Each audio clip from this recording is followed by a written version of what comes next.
Just 247 Dreamcast games were officially released in the USA. Collectively, those games managed to sell a total of 26.5 million copies during an effective life of just 889 days.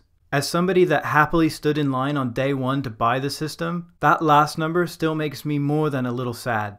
However, it also provides us with a golden opportunity for a statistical analysis. In this video, I take a deep dive and look at the numbers behind the numbers on the Dreamcast. Using a variety of statistical techniques, I explore a series of questions about Dreamcast game sales in the United States, so that by the end of this video, I can put forth my conclusion as to which factor had the biggest individual effect on game sales, what mattered most.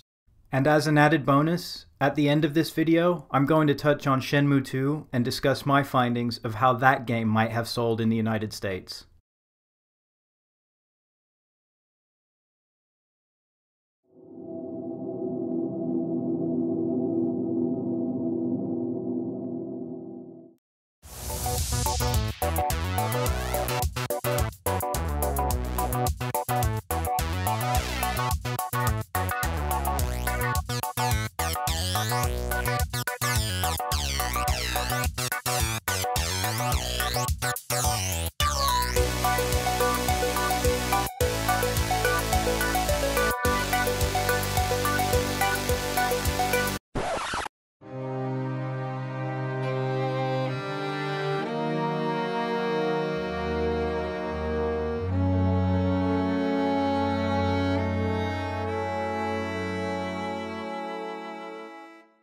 So I think any Sega fan has probably already had a good cry about all this, and the time for crying is definitely done, right? But damn, I really wish that we were all playing the Dreamcast 3, 4, 5, whatever might have been. But that's all history, it's all done with. And that's not what this video is going to be about, because other people have already told that story about what went wrong and what could have been. So instead, I'm going to go in a very different direction.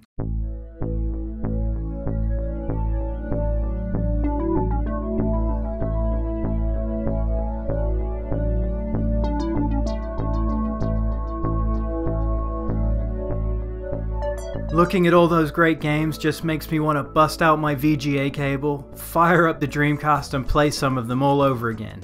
Especially Grandia 2. Damn, I love that game, and I still have the soundtrack CD rolling around in my car. But I have to put all of that gaming to the side for a little while because I need to get down to business with this video. I'm first going to take a look at the summary and descriptive statistics related to each of those questions from the intro.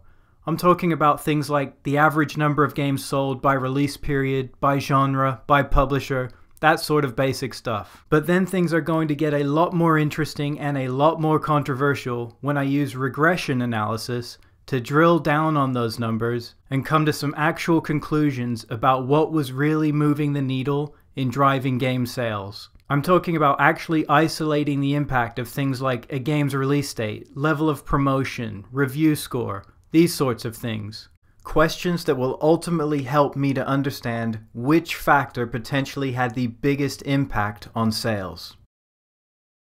This is the part of the video where I have to cover my backside and let you know that my most important data, individual game sales data, comes from an unofficial source that I cannot fully verify. Now, in cross-referencing some of the numbers from more official sources, I do believe that the numbers are accurate. I wouldn't have done this analysis otherwise, but please see the video description for more information. And one other quick note, this is a statistical analysis, meaning that you're going to see lots of charts. Now, I've done my best to optimize the graphics for a phone, but if it was me, I'd want to watch this on a nice big screen.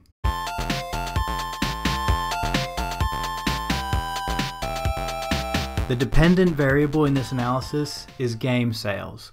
This is what we care about explaining and measuring. All of the other variables that we're going to talk about will be things that should explain the dependent variable. Things like genre, review score, publisher. And when I say game sales here, I'm speaking about number of copies that a game sold. So just to give three quick examples, 18-Wheeler sold just over 100,000 copies, Daytona sold just over 70,000, and Power Stone just over 190,000. So we're interested in looking at those sales numbers and trying to figure out, okay, what is it about 18-Wheeler that led to 100,000 copies sold? What is it about Daytona that led to that number, or Power Stone that led to that number?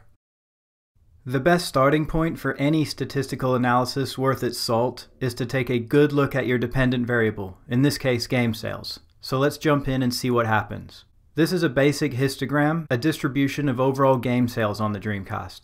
You can see that most of the data, most of the game sales are between 0 and 200,000 copies sold. All told, 26.5 million games were sold on the system. The average game sold just over 100,000 copies. What's interesting is that the median was about 56,000 copies sold, meaning that 50% of games sold less than 56,000 copies.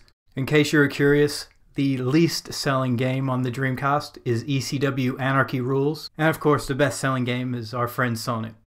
And if we look back for a moment at the shape of that distribution, those of you familiar with stats will recognize that that is not a normally distributed variable. So for that reason, I actually ended up doing a negative binomial regression, and I'm not going to get into all of the ins and outs of that. Definitely have a paper that you can read through if you're interested. There's tons of websites that you can look at if you're interested in that kind of thing. Here we can take another look at that same game sales data, but look at it using a box plot, or box and whisker plot as some people like to call it. It helps us to see the outlier games in our data set. Now remember, that red line running through the shaded box there, that's our median game sales, about 56,000 copies sold. So 50% of games sold less than that, they'd be to the left of that red line, and 50% of games sold more than that, meaning they'd be to the right. Well, those 23 dots sold way more than that. Each of those dots is a game, an outlier, meaning that it sold many more copies than the bulk of the rest of the games did. And those 3 blue dots at the very end there, at the very right, those are extreme outliers in the data. So let's take a look at those. I really don't think that any of these 3 games being on this list as the top 3 biggest selling games on the system is going to be a huge surprise to anybody. Sonic was always going to be #1 on the system, and NFL 2K, that whole 2K series is a really great story given how EA chose to skip over the Dreamcast and go straight to the PS2. Sega had to backfill those sports games with something, and the 2K series kind of came out of nowhere, and it was this absolutely wonderful series. But what is the surprise is Crazy Taxi, because Crazy Taxi didn't have the benefit of being a launch title. It didn't have the benefit of any holiday sales period. It came out in January 2000, and by the way, it holds up beautifully to this day.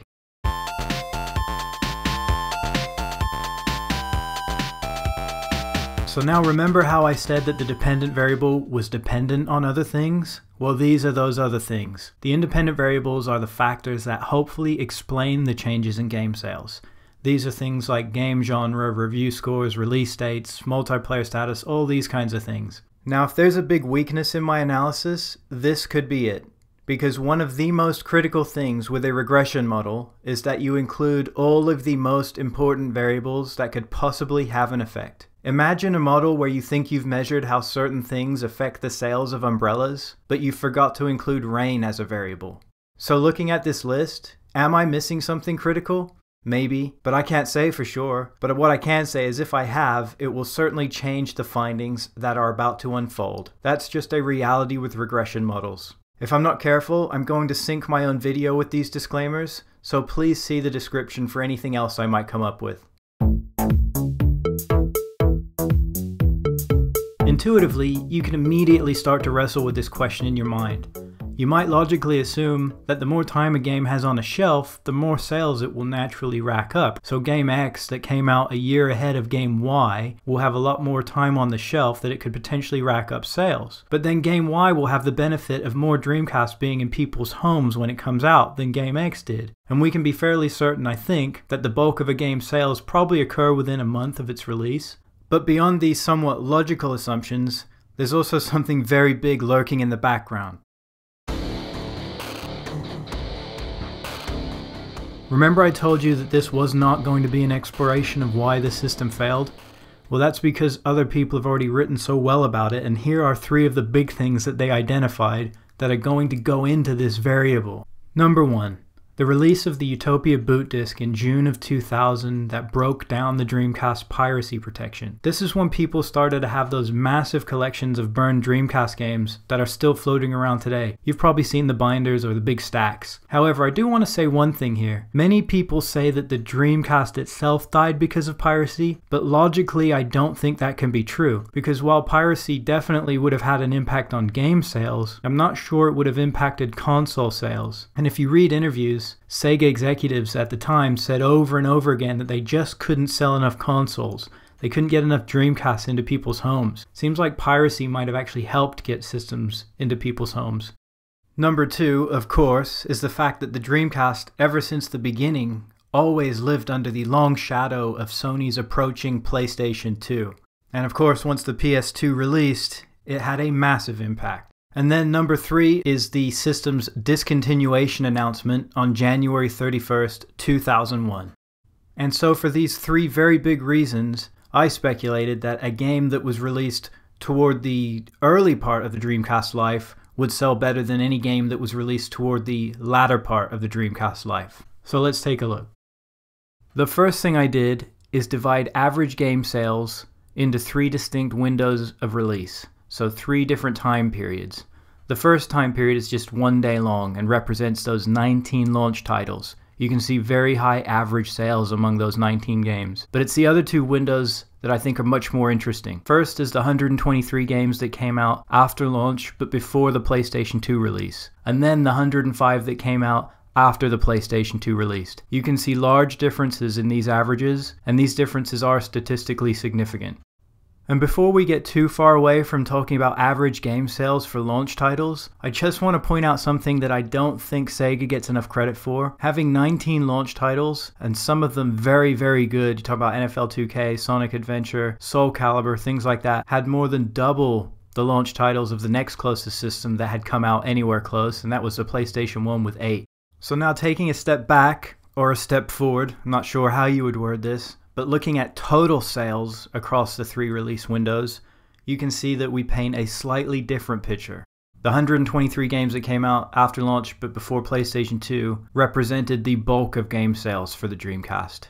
One very critical distinction to make here is that I'm not definitively saying that the PlayStation 2's arrival is responsible for these differences in average sales. I'm only using the PlayStation 2 as a divider in time to look at games that came out before it versus those that came after it. Now the PlayStation 2 undoubtedly had an effect, but it's mixed in with those other effects, right? The boot disc, the discontinuation announcement, all these other things that have to be crunched into that. I'm just looking at differences by periods of time. So what about the name of this video? The Hazuki wool, the fall of the Hazuki wool. What the hell is that? Well, I'm going to show you that in a second, but first we have to look at this chart here. It looks a little bit intimidating, it looks a little bit messy, but it's very, very simple. Each of the blue dots represents an individual Dreamcast game, and as we move from left to right, you're going from 9999 all the way to the end of the Dreamcast life in January, February 2002. The dashed red line on the far left, that is 9999, the launch date. And as we move from the bottom of the chart toward the top, we move from lesser selling games to bigger selling games. So if you look up the top there, that's Sonic Adventure, right? Sales over 1 million, and it came out on launch day. Likewise, NFL 2K just underneath it. And then you've got Crazy Taxi a few months later, still very high sales, almost 1 million. Till you get all the way to the end, that is NHL 2K2. Was the last ever Dreamcast game released in the United States. I'm not talking about the more recent shoot-em-ups and things that have come out. So overall, the trend is downward, right? Starting from 9999 to the end date, the trend of those blue dots kind of goes down, meaning that sales were less over time. Now here's where things get interesting. Right here is NBA 2K1, then we have Shenmue, then we have Tony Hawk 2, and finally Jet Grind Radio. Now notice those are all kind of in one rough line, okay? Collectively, I call that the Hazuki Wall, named after our favorite fearless leader protagonist. So what is that they're defending against? What line are they on? Well, of course, if you've been looking at the bottom of the chart, you could probably estimated that that is in fact the PlayStation 2 release day, October 26, 2000, that red line right there, they run right through it. I believe those games were the last line of defense that Sega tried to put up to combat the PlayStation 2. If you're old like me, you might remember that it was just about impossible to find a PlayStation 2 when that was released, and the launch lineup, besides Tekken Tag, wasn't exactly a godsend. So that should have meant that these 4 games should have given the Dreamcast a golden opportunity to establish itself and compete against the PlayStation 2. But unfortunately, the PlayStation 2 release date was also the last time that a Dreamcast game would crack 400,000 sales. I've read that Sega was pretty happy with Shenmue sales. Former Sega president Peter Moore is quoted as saying that it hit its quota, but they were less excited about Jet Grind Radio's performance. Now, whereas the analysis of release dates so far has been based on simple descriptive statistics by comparing average game sales across different categories, we can now use the regression model to take a closer look. And the main power of regression is that it allows us to disentangle the effects of one variable from the effects of all the others. So in this instance, it lets us control for all of those other independent variables that we spoke about earlier and just isolate the effect of a game's release date so that we can make a claim about the effects of when a game came out, accounting for other things like promotion and review score. And what we see with the regression model is that a game released on the Dreamcast launch day, 9/9/99, could be predicted to sell 253% more copies than a game that was released after the PlayStation 2 came out. Now that's pretty impressive, but we generally know that launch titles sell very well. So I think what's more interesting is the second part of the regression results. A game that came out after the Dreamcast launch day, so a non-launch title, but before the PlayStation 2 came out, could be predicted to sell nearly 70% more copies than a game that came out after the PlayStation 2 was released. So while I can't necessarily attribute things to the PlayStation 2 or piracy or the discontinuation announcement in isolation, I think I can be fairly certain in saying that when a game came out was a critical factor in how many copies it would sell.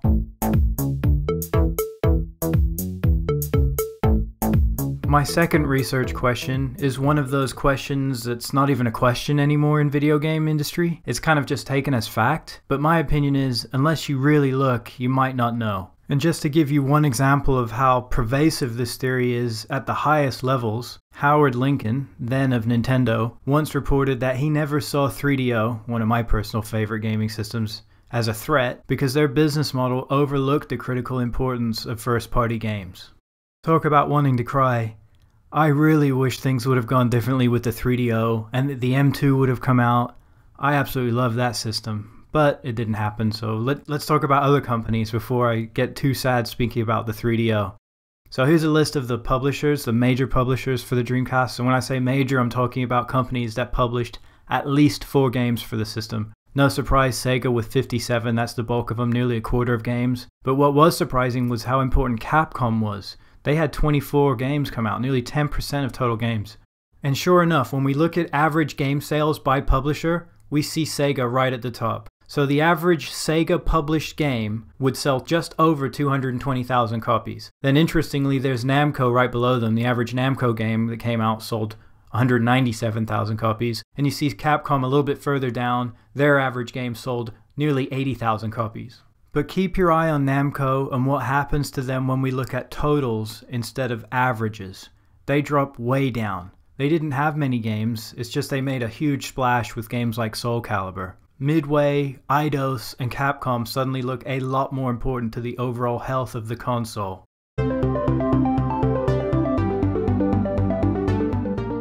So when we look at that data, plus the data from my regression analysis where we control for all of the variables, we hold everything nice and steady and just look at game publisher, then we get verification of the theory. A game published by Sega, first party, could be predicted to sell 126% more copies than a third party published game. Guess Howard Lincoln was right.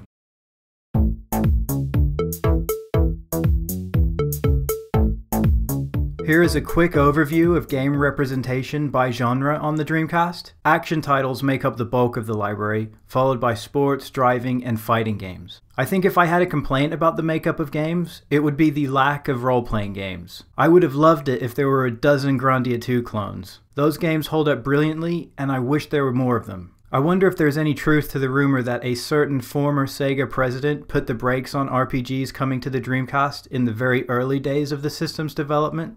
But I said I wasn't going to cry about that kind of stuff, so let's get back to the numbers. I don't think this will surprise anybody that sports games, the average sports game that came out sold over 200,000 copies. That's way more than anything else. If you follow that all the way down and look at the bottom, the average shooter that came out sold just about 20,000. Huge difference. And when we switch over to take a look at total game sales by genre, sports games look just even more impressive, right? Over 9 million copies of sports games sold on the system. Nearly 3 million more than Action, even though Action had over 20 more games. And then if you track down and take a look at the very bottom of the chart, you see that shooters collectively sold just over 133,000 copies. So, if you fast forward to 2017, that may explain why shooters are just so damn expensive on Dreamcast on the retro market. So what's the conclusion here with genre? It's pretty straightforward. When we run it through the regression model and we control for all those other variables, all the other independent variables, we can say that a sports game can be predicted to sell 50% more copies than an action game on the Dreamcast. Because there's so many action games, I'm kind of considering that the default. And with a regression model, you have to have something to compare to. So I'm comparing to action games. A shooter, on the other hand, could be predicted to sell 56% less copies than an action game.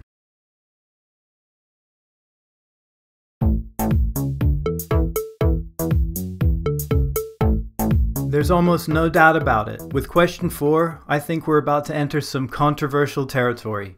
I can certainly see people disagreeing with what I've done, but I'm just going to lay out my methods and you'll have to decide for yourself. Now, the question I wanted to answer was, how did advertising budgets affect game sales? Clearly, some games are going to be much more heavily promoted than others, and many more dollars will be spent on some games versus other games. Unfortunately, I don't have access to that data, nor can I get it without spending a great deal of time on the phone to former employees that may or may not have a clue anymore. It's a completely blind alley. But what I do have is conspicuous promotion, a variable that I created based on the research that I could do. And this is a proxy variable, meaning that it stands in for the real variable, which would have been those advertising budgets. I call it conspicuous because there's evidence of it nearly 20 years after the fact. So let's take a look at what it is. I determined a game was conspicuously promoted if it met 2 critical conditions.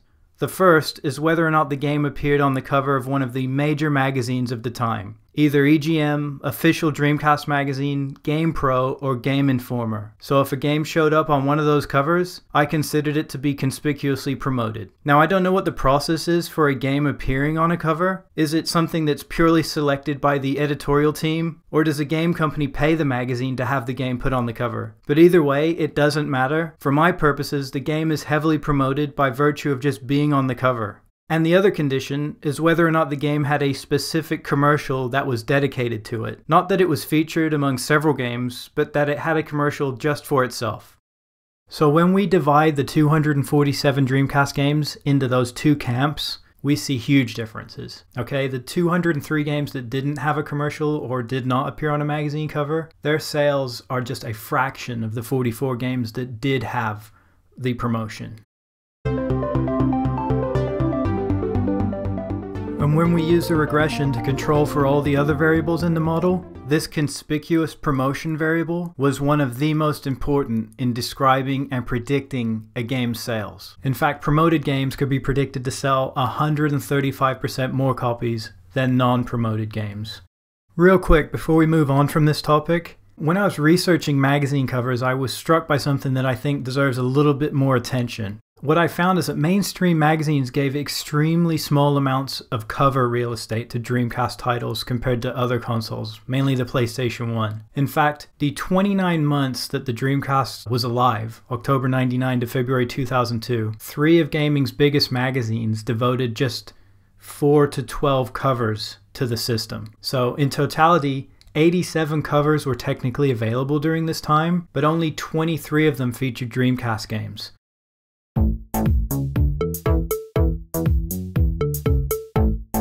I may as well keep on rolling with the controversial stuff and look at the effects of game review scores on game sales. Now, in order to do this right, I needed review scores to meet two critical conditions. First, I needed the scores to be timely. I needed them to be published at the same time, or preferably before, the game actually hit shelves, so that they could potentially influence those sales. So that rules out Metacritic and things like that came years after the fact. The other critical condition is that I needed review scores to be complete. I needed an outlet that reviewed all 247 Dreamcast games to give me any hope of consistency in reviews. Now, as far as I could tell, there's only one outlet that meets both of these conditions, and that's IGN. They reviewed all 247 games. The timestamps on the reviews appear to largely be coinciding with the game's release or even beforehand, so definitely they meet the conditions. So if we take the most basic first step and put game sales against IGN score on a scatter plot, you see something that looks like this, again where every blue dot represents an individual game. And you do see a very slight positive relationship. You know, as IGN score increases, game sales tend to increase. Numerically, it's a 0.28 correlation. Generally in statistics, if something's a 0.3, they say that that's worth speaking about. So this is sort of right at that threshold. Now the scatter plot shows a couple of interesting outliers, because you know I love speaking about these outliers. The first one, that dot right there, is World Series Baseball 2K1. That game managed to sell 400,000 copies with a pretty bad review score, I mean below 60. And the other dot is Tomb Raider Revelation. Managed to sell over 300,000 copies with a definitively negative review score. So on face value, it would probably be pretty easy to just throw those review scores into the analysis, right? Into the regression analysis. But I'm not comfortable doing that because even though all of these reviews are from the same outlet, they're all from IGN, you have to consider that they're very subjective because multiple people work at IGN. So you have multiple different people within that outlet reviewing things. So I didn't want to just use the raw number of the review. Instead, what I wanted to do was collapse 3 scores into one bucket. If a game got a review score of either masterpiece, amazing, or great, then I threw that into the very positive bucket. Now when we look at the average sales of those two buckets side by side, we see that the 129 games that got very positive reviews from IGN have nearly 3 times the sales, 3 times the average sales of the 118 games that did not get very positive reviews.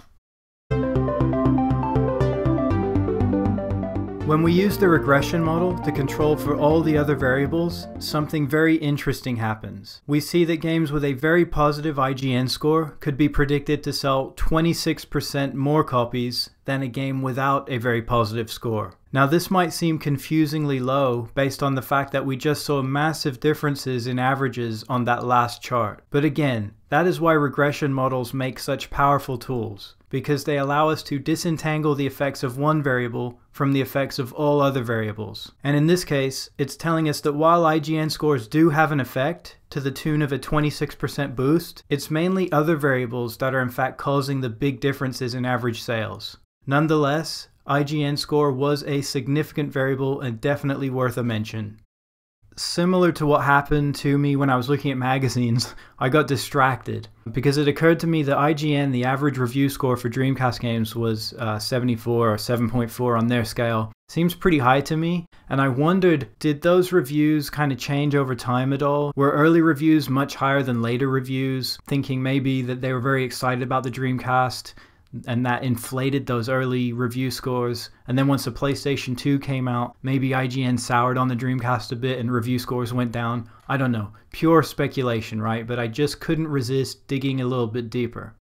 But if you look at this scatter plot of the relationship of IGN scores over time, again, all the dots are individual games, on average, really those review scores don't change over time. You can see the variance is pretty constant. And if we look at this from the bucket point of view of time, you can see the launch titles, their average IGN score was 82. We talked about this. They had a very solid, very high quality launch lineup. But then if we look at review scores for everything that came out after launch but before PS2 versus everything that came out after the PS2, I actually see a very similar average IGN score amongst all those games.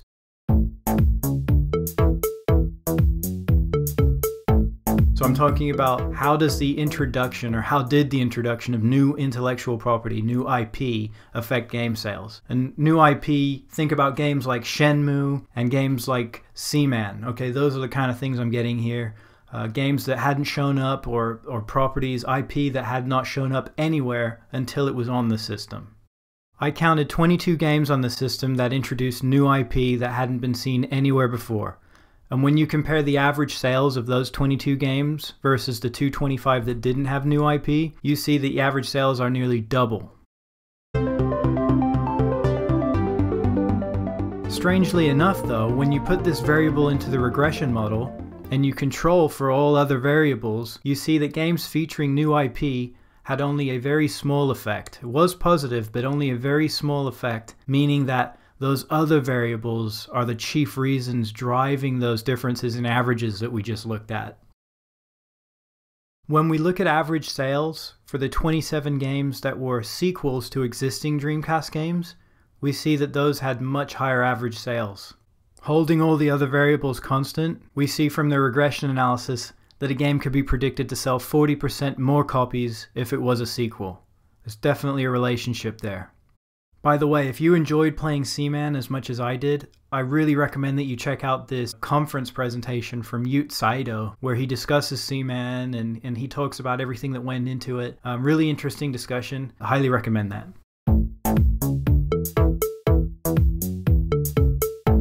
The Dreamcast itself was positioned by Sega to be this revolutionary device with respect to what it could do online. Sega's ambition for the online component of the Dreamcast was so massive that their European advertising campaign talked about billions of players playing against each other.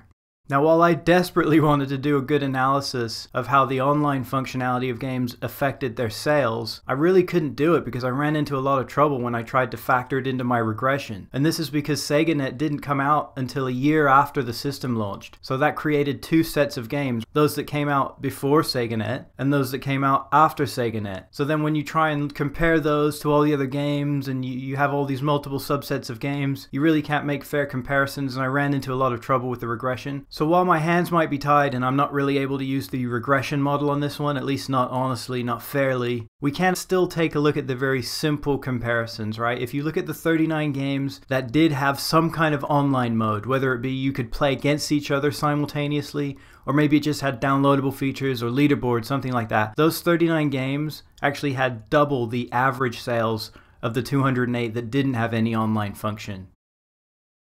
I haven't forgotten that from the very beginning of this video, I told you I would come to a singular conclusion about what was, in my opinion, the biggest factor in driving individual game sales in the United States. So let's do it. Perhaps in another analysis, online functionality may have been shown to have a bigger impact on sales, but for my analysis, I have to set it to the side. Likewise, new intellectual property just wasn't shown to have a big impact on sales. Now, whether or not a game was a sequel did indeed move the needle, but it wasn't the biggest impact.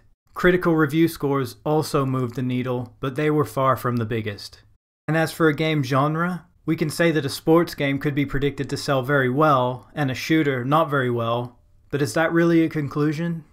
So that leaves us with the big three: publisher, promotion, and release date. Now, all three of these could arguably be put forth as the biggest factor in how many copies a game could be predicted to sell. And if this was an academic paper, or I was representing somebody other than myself, there's no way I would choose just one. But since I'm here representing me, I'm going to say that time, that release date, was the biggest influence in how many copies a game would sell. It was always a race against time with the Dreamcast. And the fact that even controlling for the big sales of launch titles, the idea that games in the first half of the system's life could be predicted to sell nearly 70% more copies than games released in the second half of the system's life is massive. And maybe I'm way off, but intuitively, that seems to run counter to what should typically happen in a game system's life.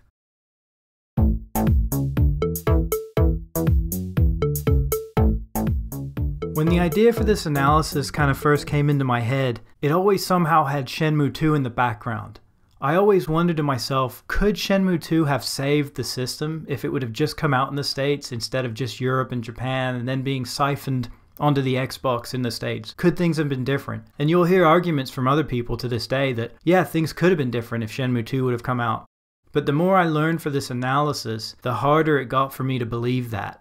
Because the reality is that Shenmue 2 didn't even come out in Japan until September of 2001. This was a full 7 months after the Dreamcast had already been discontinued in the United States. Even if Shenmue 2 would have somehow doubled the sales of Shenmue 1, I still don't think it would have mattered. The system's obituary was already written and people were making their way to the gravesite. Let's just zoom in and take a look at the numbers real quick just because it's fun.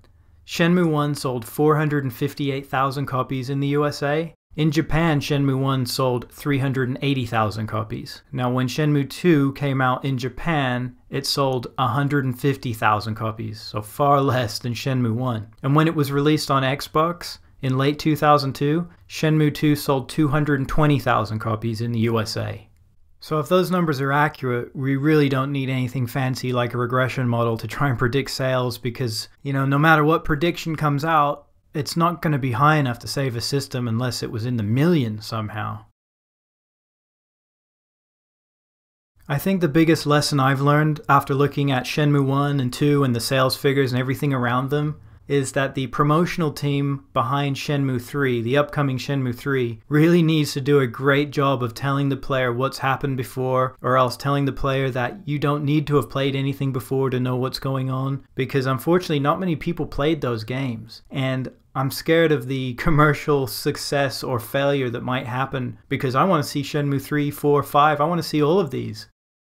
I realize that some of you might be wondering about the variables that I did not mention in this video. And the fact is, I did do an analysis of each one, but some of them were just not compelling enough to put in the video. But if you are interested, I've included a summary of those effects in the video description.